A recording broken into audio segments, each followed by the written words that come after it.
This season on Everyday Gourmet, we'll be showcasing some of the beautiful recipes and produce from the Shizuoka Prefecture of Japan.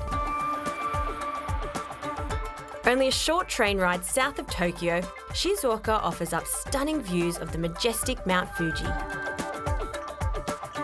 Known for its outstanding fresh seafood, rolling green tea fields and abundant fruit and vegetables, we've got a delicious selection of recipes to take your taste buds on the ultimate Japanese adventure.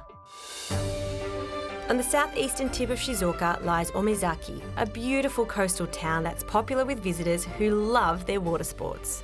Here, the fresh seafood is abundant and the warm climate creates ideal conditions for growing various fruits and vegetables, including the very popular Japanese sweet potato, a variety that is naturally rich and sweet in flavour, and used both in savoury and sweet dishes. Dylan, one thing I found surprising is the love of sweet potato amongst Japanese. They just adore it and use it quite often, don't they? Yeah, we're going to do a really simple recipe today with some sweet potato. This one's called Daigaku imo, which is a really cheap version that university students will eat. It's healthy. Yep. It's really quick as well. There's only about 3 ingredients in it. Let's get started. Sure. Much cheaper than takeaway too, right? Yeah. So I'm going to cut this sweet potato here just into little cubes. Okay. And while I do this, do you want to prepare a little sauce for me? Yes. So in this bowl here, do you want to mix some honey? Okay.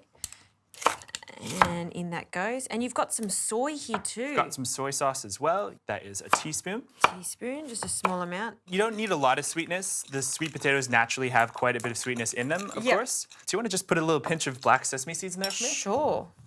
How's that? Yeah, that's perfect. Okay. Thank you.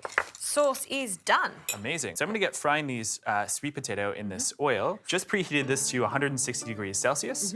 We're going to go ahead and put the potatoes directly in here. Nice. And how long do you want to fry these for, Dylan? Just until they're tender when pierced with a little skewer. Yep.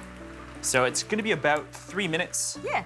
Okay, we'll keep an eye on that. And we've also got some paper towel here, so we'll drain that once it comes out of the oil. Yeah.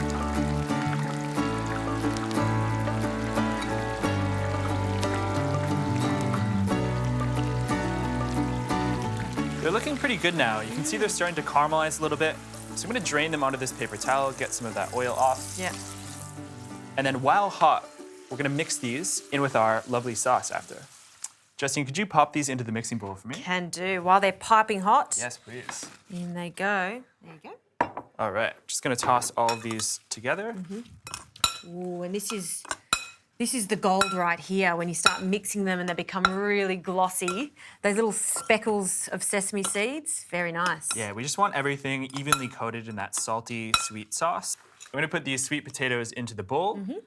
And the sweet potatoes that we're using, the ones that they grow in Omizaki are a little bit different, but these are a good approximation. They've got a natural sweetness to them, really beautiful orange color. Yeah. And then lastly, we're gonna top this dish with a little bit of the toasted black sesame seeds.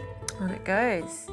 Wow, this is another perfect example of simplicity at its best. Sweet potato, honey, soy, a little inspiration from our trip to Shizuoka, and we should probably have a taste of this one.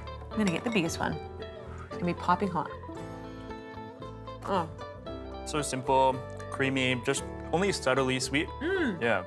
It's so good. And I keep thinking of those uni students in Japan, and this is what they have for dinner. Gee, they're very refined over there in Japan. I love it.